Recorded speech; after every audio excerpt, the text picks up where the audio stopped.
Hi, Josh Lipton here with the Josh Lipton vlog experiment. So, I'm changing things up a bit. I did 38 days of my experiment. It was really a 30-day experiment. At the end of 30 days, I thought to myself, I could do this for another 30 days.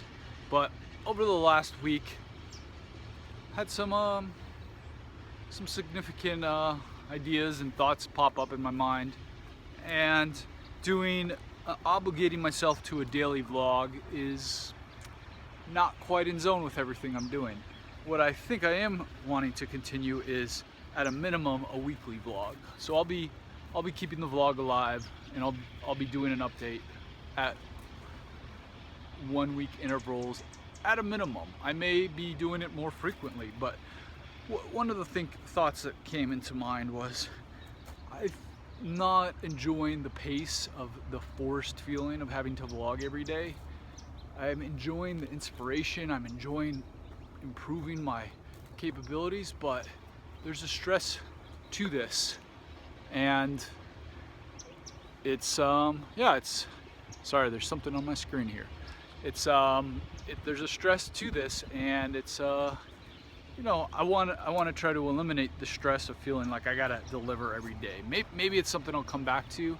One of my overall things that I do is that I've initiated for myself is I try to establish one new habit per year.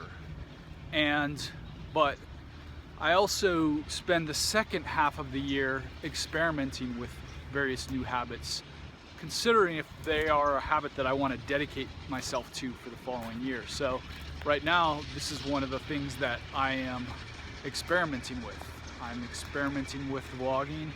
I've also been experimenting with meditation.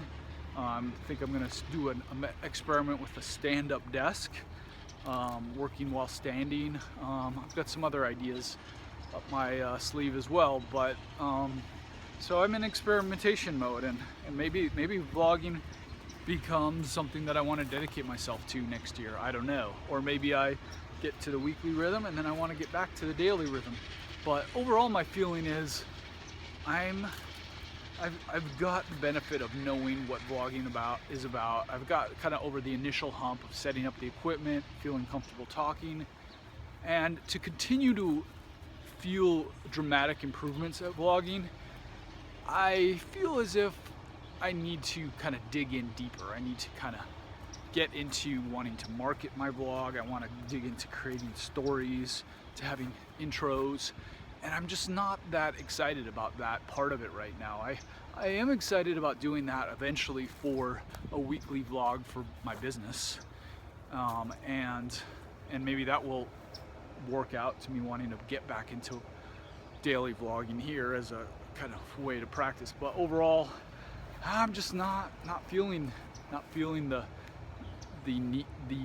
benefit of doing this kind of low-level daily vlog. I think it's a low-level weekly vlog. I'll continue to maintain what I've established in the initial 30 days, continue to explore the idea, and gradually progress it maybe.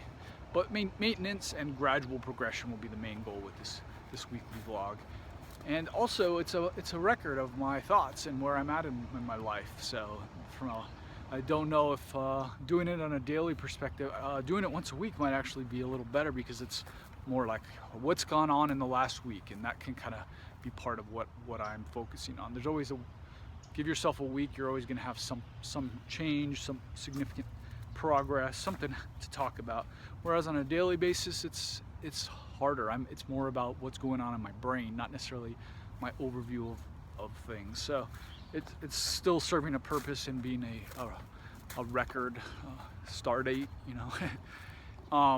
So anyway, with that said, I'll kind of do a quick overview of things that have been going on with me.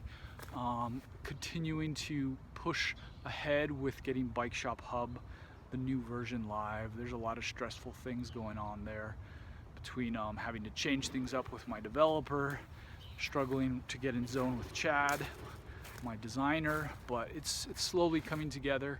We're working on it again today, so I'm excited about that, and I'm pushing for a late September, early October go live.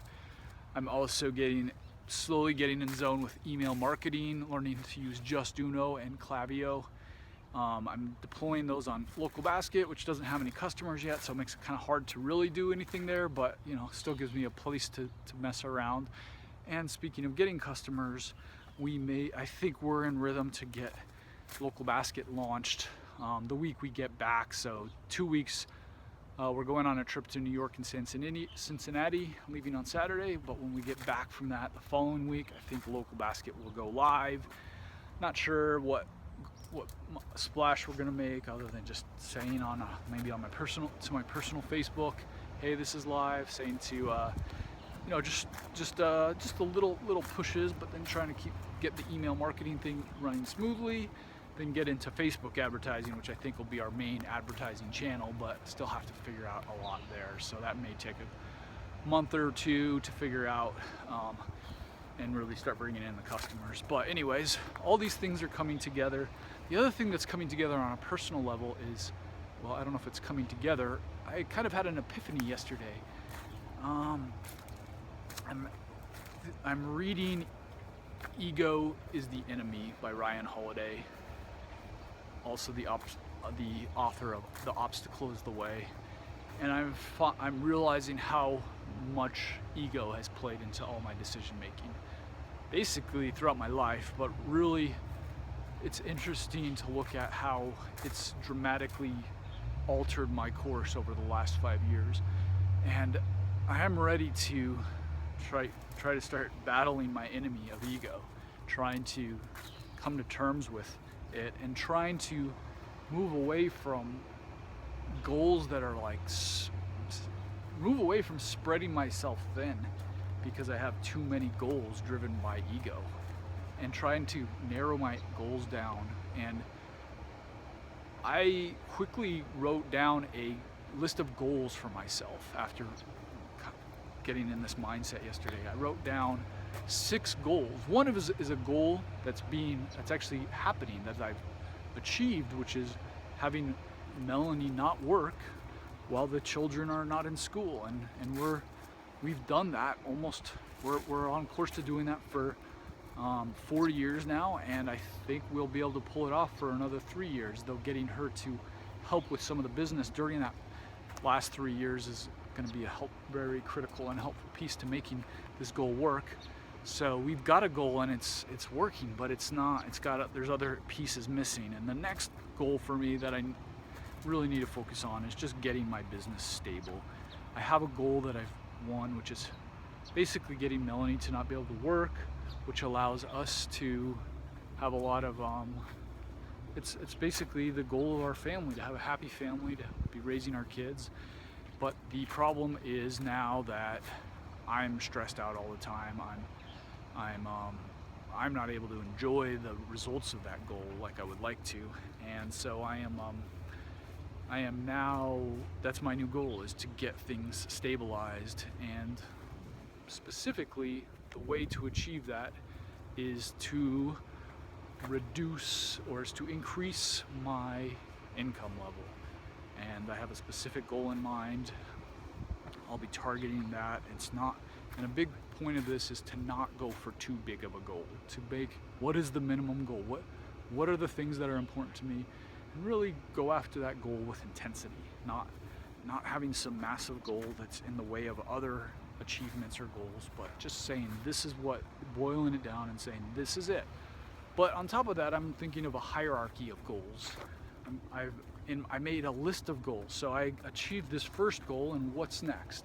And there's kind of a continuum between these goals, but it's saying it's too much egoistic to have to try to see how I'm going to accomplish all these goals. So there's really only one main goal. These other goals are kind of just foresight into, once I accomplish one goal, what is the next goal, and how do those play out together? How is it a natural progression from one goal to the next, assuming I hit the first goal. But let's hit the first goal. That's the goal now. Anyways, I'm going to wrap up here, entering close to 10 minutes.